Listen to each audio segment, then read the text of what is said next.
E aí, moçada, sou Heráclito e vamos continuar aqui com a série sobre os tipos psicológicos. Hoje vamos falar sobre o tipo sentimento extrovertido. Primeiro, ressaltando duas coisas. Eu vou falar aqui do tipo puro, mas tipos puros não existem, né? São tipos ideais. Eles têm um valor didático.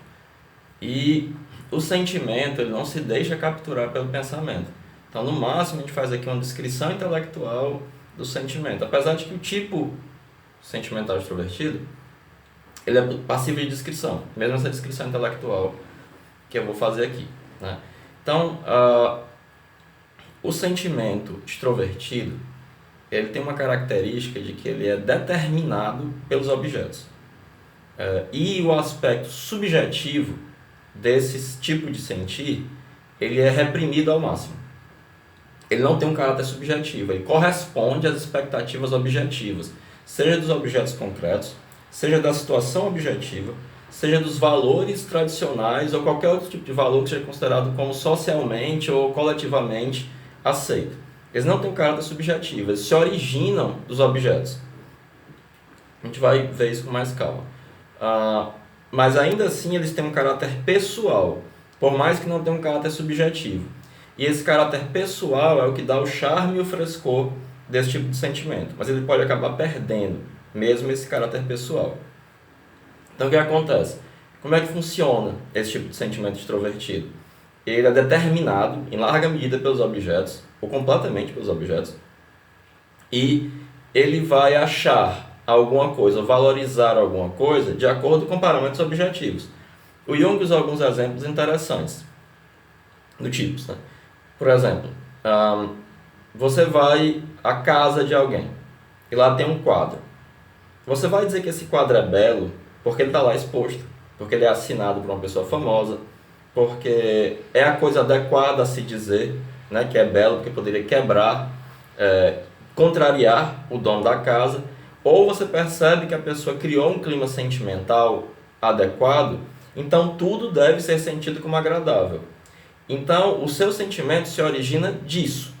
Ele é um sentimento genuíno, ele não é uma pose, ele não é um fingimento, ele é genuíno, só que ele se origina desses fatos objetivos e não do aspecto de uma valoração subjetiva se para você, o valor daquele quadro pode ser definido como belo ou não.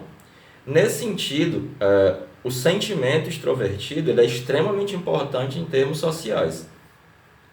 Primeiro que ele é extremamente criativo, assim como o pensamento extrovertido. Ele tem essa característica criativa, de gerar coisas novas. Além disso, ele é responsável, por exemplo, por você ir à missa ou ao teatro, né, e ter um sentimento positivo e adequado acerca disso. Não porque subjetivamente você tenha esse valor, mas porque isso é o que é esperado de você, isso é o que é adequado. E como esse sentimento se origina de fora, eles são você genuinamente vai para a igreja gostando e achando que é a coisa certa a fazer, mas esse sentimento se origina de fora, e não de uma consideração subjetiva, mas ainda assim ele é algo pessoal. Além disso, esse tipo de sentimento ele é responsável pela manutenção de coisas humanitárias, de coisas que são feitas para ajudar o outro. Quando eu falei do pensamento extrovertido, o pensamento extrovertido, caso a fórmula intelectual que ele crie inclua ajudar as pessoas, ele vai ajudar as pessoas. Só que o verdadeiro amor ao próximo, a verdadeira empatia, nunca derivam do pensamento. Eles sempre derivam do sentimento. É o sentimento que realmente tem empatia, que realmente tem essa valorização do outro.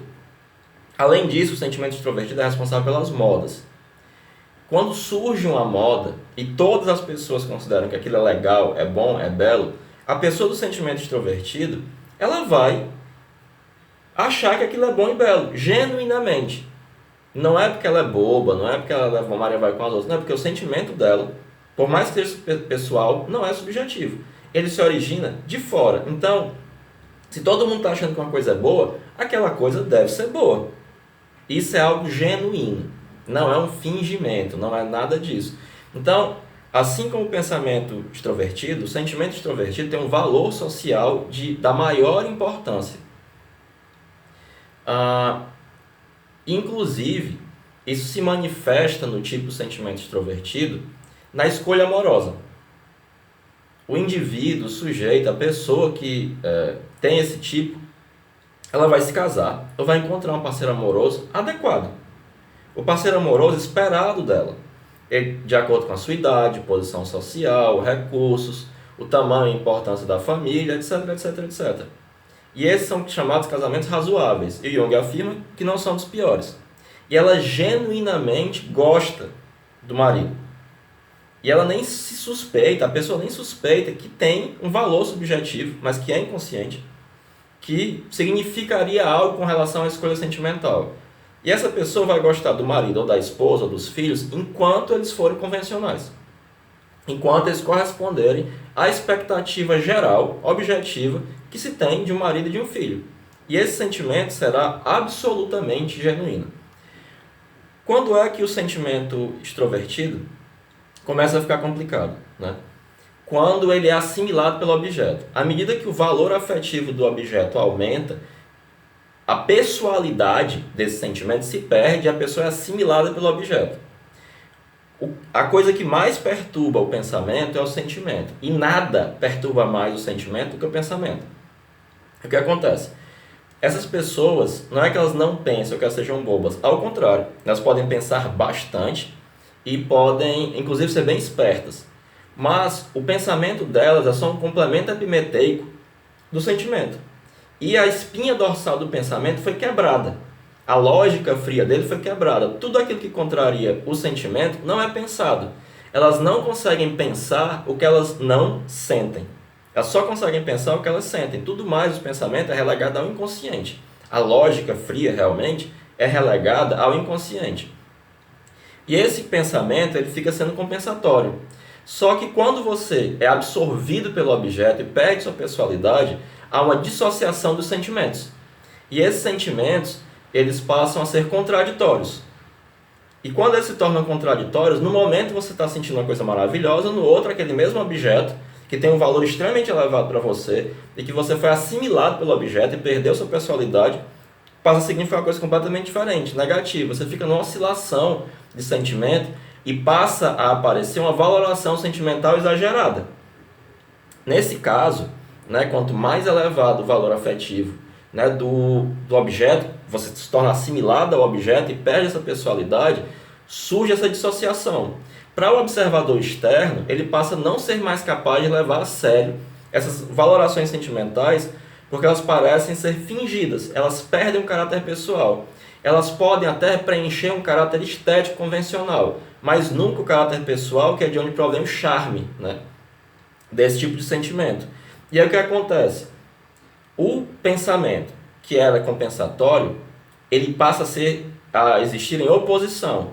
E esse tipo de pensamento, ele é um pensamento de características negativas, arcaicas e infantis. E sobre esse objeto, que tem um valor extremamente elevado, mas que você se tornou absorvido, quando você é absorvido pelo objeto e perde sua personalidade, o seu eu cai no inconsciente. Aí, amiga, é uma desgraça. Aí danou-se. E aí o que acontece? Esse mesmo objeto, de extremo valor afetivo, ele passa a ser desvalorizado intelectualmente. O pensamento passa a dizer, isso é o nada mais que. Né? Não, isso aí é porque essa pessoa é bestada, isso aí é porque você é um idiota, isso aí é porque... E fica oscilando entre valorações sentimentais que vão dos céus aos infernos e esse tipo de pensamento negativo e que ele se torna obsessivo. Ao redor do objeto valorizado que você se tornou assimilado, começa a aparecer esse tipo de pensamento negativo. Não, ele não gosta de mim, é só porque eu sou bonita. Não, essa menina está só atrás do meu dinheiro. Qualquer coisa desse tipo, entendeu? Ficam nada mais que. Por isso que é um pensamento negativo, porque ele não produz nada, ele só destrói. Como ele está em oposição ao sentimento, ele quer o quê? Destruir o sentimento. Né? Nas mulheres, se caracteriza muito pela atuação do ânimo, mas não vou entrar nisso agora. Né? E aí você vê, né, que o sentimento extrovertido, ele vai poder ter também uma série de problemas, especialmente essa dissociação sentimental que faz com que ele perca o caráter pessoal. Eu também gostaria de falar de uma outra coisa aqui. Né?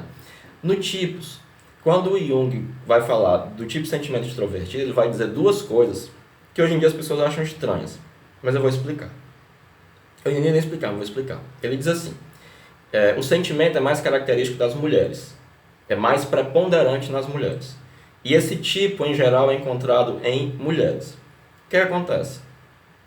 Primeiro, o tipo de sentimento não é burro. O tipo de sentimento também pensa, né?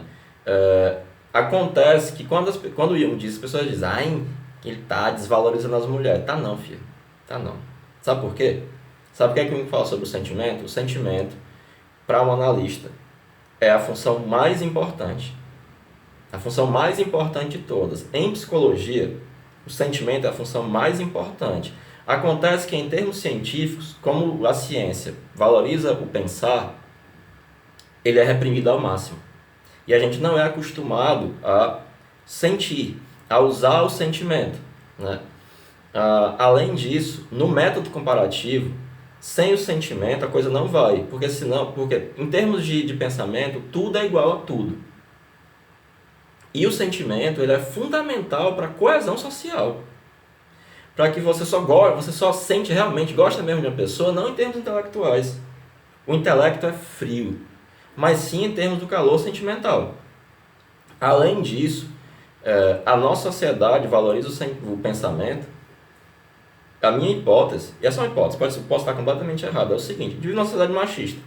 Os homens se caracterizam mais pelo logos, pelo pensar. Quando organizaram o sistema de educação, organizaram o sistema de educação para os homens, com aquilo que era valorizado pelos homens e que é o grande valor da ciência. E aí virou um sistema em que a principal função é o pensar. Isso é um grande problema, porque justamente para os homens que se caracterizam mais pelo logos, se caracterizam mais, consciência pelo menos, né? Lembrem-se de que masculino não é igual a homem e feminino não é igual a mulher. A consciência masculina caracteriza-se mais fortemente por isso. Então seria de vital importância que o que fosse ensinado fosse justamente aquilo que causa problemas a isso e que leva ao maior desenvolvimento anímico, ao maior desenvolvimento espiritual. E é uma maneira melhor de lidar com as coisas, né? Em termos intelectuais, tudo tanto faz, cara. Tanto faz. Para a lógica fria, as coisas são perfeitamente intercambiáveis. Só através do valor é que você... Chega a me dar um calafrio falar disso. Desculpa. É só através do valor que você consegue realmente viver uma vida em que você é capaz de saber o que é bom e o que é ruim. O que é que você valoriza e o que é não. Qual o valor que você coloca na sua família, nos seus amigos, para além de uma interpretação intelectual fria, desprovida de alma, desprovida de sentimento, né?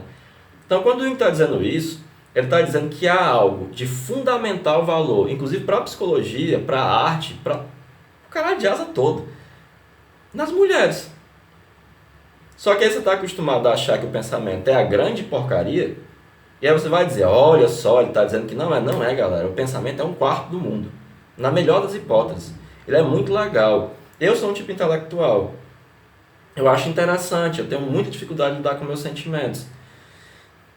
Mas, sem isso, a vida é muito menos colorida. A vida é preto e branco, né? Por mais que ela possa ser sofisticada em termos lógicos, em termos intelectuais, em termos conceituais, né? Mas ela é fria. Então, só para tentar explicar, justificar para você. Além disso, ainda hoje é verdade, gente. Ainda hoje é verdade. É só olhar, é só ver, certo? Bom, eu espero que vocês tenham gostado. Se vocês tiverem gostado, por favor, deem um joinha, se inscrevam no canal, ativem as notificações para receber as atualizações e, por favor, divulguem, né? De vez em quando eu dou uma parada de 1 ou 2 semanas, é porque eu não sou só youtuber, né? Eu nem me considero youtuber, eu sou professor, pesquisador, escritor, um monte de coisa. E aí, um monte de coisa dá trabalho, né? Então é isso. Muito obrigado, valeu e falou!